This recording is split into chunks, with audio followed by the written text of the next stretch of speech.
सनातन शाश्वत मूल्यों के साक्षात विग्रह परम चेतना के पर्याय परम पूज्य स्वामी जी को हृदय के अभ्यंतर से शत नमन करता हूँ। डॉक्टर महेंद्र सिंह जी का अभिनंदन करता हूँ और जो हमारे ऋषिकाओं की श्रेणी में यहाँ पर उपस्थित हैं हमारे युवा भाई बहन, उनको भी हृदय के अभ्यंतर से प्रणाम करता हूँ और सभी आरोग्य साधकों में अवस्थित दिव्य ऊर्जा को भी प्रणाम करता हूँ। चूंकि समय स्वामी जी का 5 से 7:30 वाला हो चुका है, लेकिन फिर भी उन्होंने समय दिया है तो मैं उस समय का बहुत अतिक्रमण नहीं करना चाहता,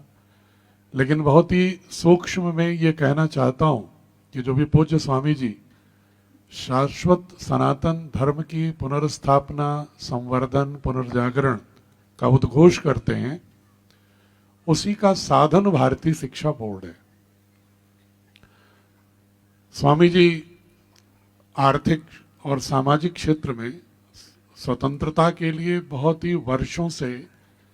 अनवरत अनथक प्रयास कर रहे हैं।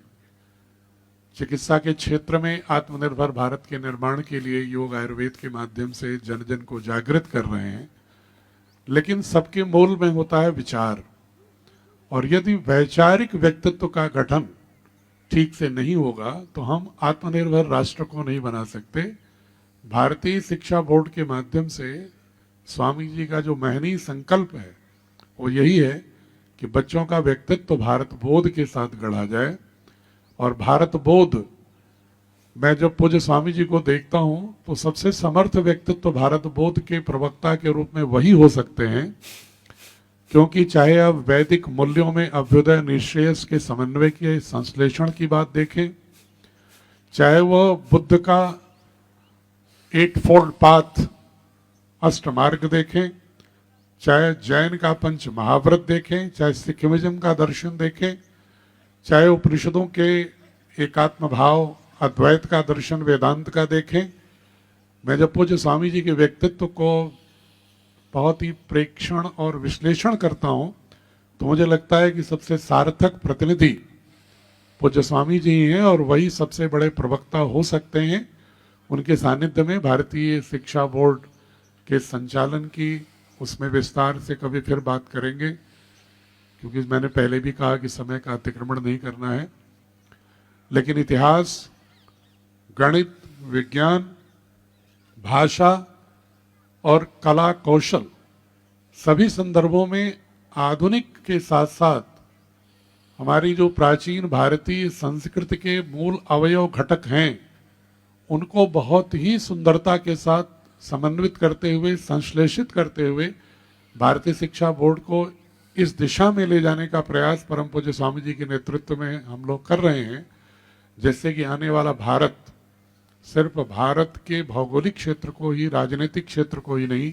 बल्कि पूरे वैश्विक संस्कृति में एक नया उद्घोष ला सके। एक शब्द में मैं कहूँ कि बहुत सारे लोग कहते हैं कि भारत बोध क्या है, तो बहुत विस्तार से न जाकर के मैं उन लोगों से ये कहता हूँ कि हम पाश्चात्य लोगों को अगर देखते हैं तो वो समझते हैं कि राष्ट्र का निर्माण राजाओं से होता है, राष्ट्र का निर्माण योद्धाओं से होता है। हमारी भारतीय संस्कृति शौर्य और धैर्य दोनों के समन्वय की बात करते हुए भारत ही ऐसा देश है जिसके महाभारत जैसे युद्ध से गीता के उपदेश का उद्घोष होता है, आविर्भाव होता है। राम और रावण के युद्ध से वाल्मीकि रामायण के संदेशों से हम आप्लावित होते हैं। उसी तरह कलिंग का युद्ध होता है तो बुद्धिज्म के प्रयास का एक नया मार्ग पूरी दुनिया के लिए प्रशस्त होता है। तो हम युद्ध में भी बुद्ध को तलाशते हैं, हम शौर्य में भी धैर्य को तलाशते हैं। हमारे यहाँ अगर सबसे उत्कृष्टतम राजा की अगर बात की जाती है तो वो पाश्चात्य में तो नेपोलियन और सिकंदर को कहते हैं, जो उपनिवेश और दूसरे राष्ट्रों पर कब्जा करने की नीयत से युद्ध करते थे। और हमारे देश में अगर हम उत्कृष्ट राजा की बात करते हैं तो हरिश्चंद्र और भगवान राम की चर्चा होती है। ये भारत बोध है। मैं संक्षेप में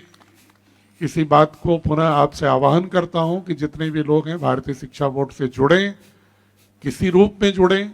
ताकि भारत के निर्माण में आप भी शिल्प में योगदान कर सकें। परम पूज्य स्वामी जी को पुनः चरणों में शत शत नमन करते हुए